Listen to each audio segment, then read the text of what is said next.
Hi guys, this is Abi from Gokche Design. In this video, you're going to learn how to create a graphic novel effect in Adobe Photoshop. Let's start by duplicating your background layer.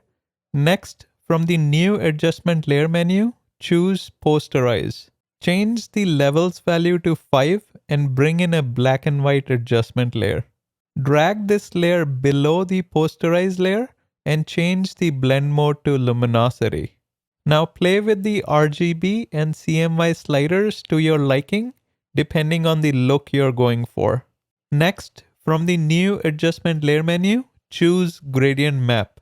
Click on the Gradient dropdown and expand Legacy Gradients. Select Gold-Blue under Photographic Toning.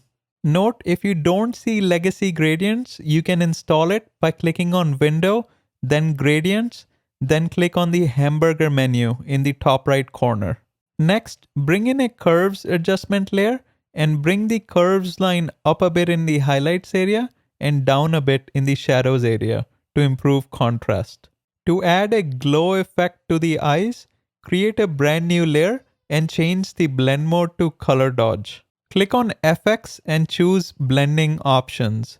Uncheck transparency shapes layer, which is telling Photoshop to not use transparency as a boundary.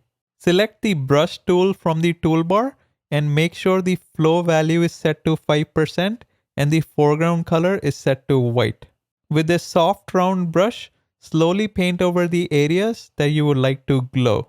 Feel free to make multiple passes to control the intensity of this effect. Now you can go back to the black and white adjustment layer and adjust the sliders as necessary. Finally, let's look at the before and after images. Looks good to me. Make sure you like, subscribe, and turn on the notification bell. Until next time.